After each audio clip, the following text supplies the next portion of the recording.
and welcome to this week's Techtorial video, which is going to be a single series video on Google Calendar. If you ever find yourself in need of a handy digital calendar that will remind you about your meetings, deadlines, assignments, or any other events in multiple devices, Google Calendar is the ideal platform for you. However, since its usefulness is mainly derived from its modularity and how much you can suit it to your individual needs, it is also rather hard to use and understand to its fullest extent. Hence, without further ado, here are the basics of Google Calendar.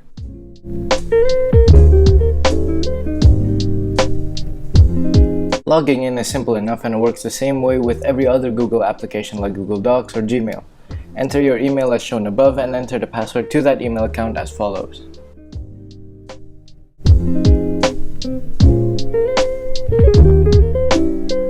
After logging in with the proper credentials, you should be met with a screen similar to this, with a simple calendar template for a current month and a few checkboxes on the left. These checkboxes are actually the categories of events logged into your calendar, and toggling the check on the boxes will either highlight or hide the date of the event in the calendar section. The checkboxes at the bottom left are divided into two sections, shown here, called My Calendars and Other Calendars. The events logged under My Calendars include birthdays, reminders, tasks, and on the screen here it says example. However, if you were to try this on your own, you'd see the name you registered the email with. The Other Calendar section is usually empty by default. However, you can subscribe to other people's calendars simply by clicking the plus sign and choosing subscribe to a calendar. When you do so, you can type in the other person's email and request permission on a specific calendar. Additionally, you can also subscribe to a public calendar by clicking the plus sign and choosing from URL, which will send you to this screen where you can enter the URL of another person's calendar and get automatically subscribed to it. If you want to make your own calendar that fits solely your needs, choose Create a New Calendar, name accordingly, and click Create New Calendar. To adjust or modify your calendar, hover your cursor over the calendar you wish to change and click on the three dots on the right. Click Settings or Settings and Sharing. Here you can change the name of the calendar, change the description of the calendar, or change its time zone. Setting the primary time zone allows the calendar to change the exact date and time of your logged events into the time zone you change it to.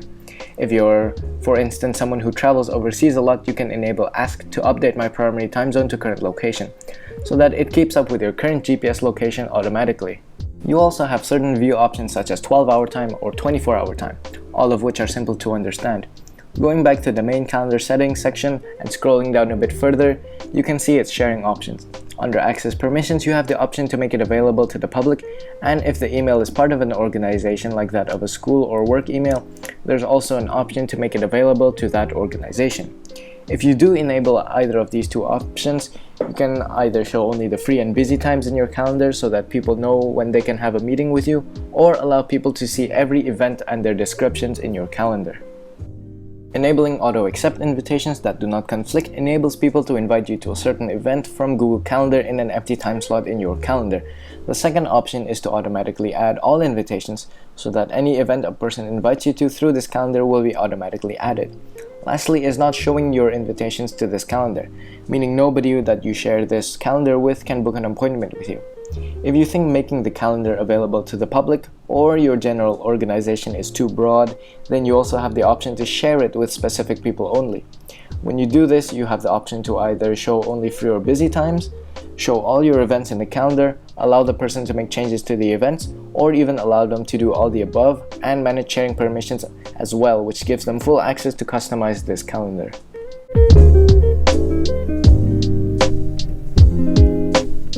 Creating an event in Google Calendar is as simple as it sounds. Simply go back to the main Google Calendar section and click at the date you want to add an event. Add a title, select the date and time, pick whether or not this specific event will repeat in the future and when.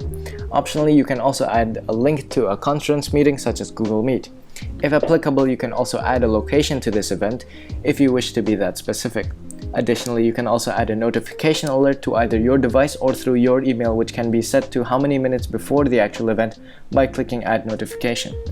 Furthermore, if you add more than one notification per event, you can have a notification for 10 minutes before and then also 2 minutes before. Or you can have one email and one push notification on your device. You can further detail your calendar event by selecting the color for the event, which may help categorize them if you are a particularly busy person. Select if the event means you are busy or free so that people can know if you are open for appointments. In default visibility, if the calendar you chose to create an event on is private, then only the specific people you shared the event to will have access to it. And if it is public, anyone with your calendar link can see the event. However, if you change this event to public in a private calendar, anyone the calendar was shared to will be able to see it. And if it is private in a public calendar, only guests added can see the event. Adding a description as well is simple enough to understand. On the right, you have the option to add guests via their email and toggle their permissions to allow them to see the guest list, invite others, or modify any aspect of the event as a whole, including time, name, location, etc. When you have found your ideal configuration, simply press save, and that event is logged into your calendar.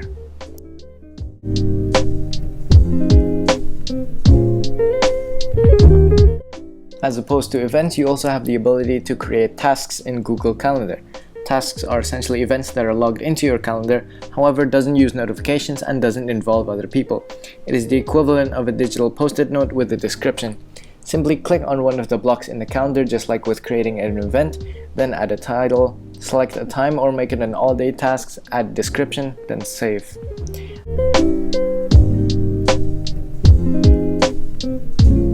Just like tasks, reminders are a simplified form of events, however much more basic.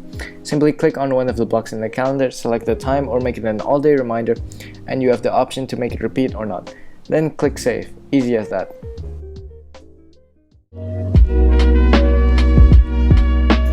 Thank you for watching. We hope that you are one step closer to having a complete understanding of Google Calendar. Subscribe to be notified of more of our videos and drop a like. See you next time.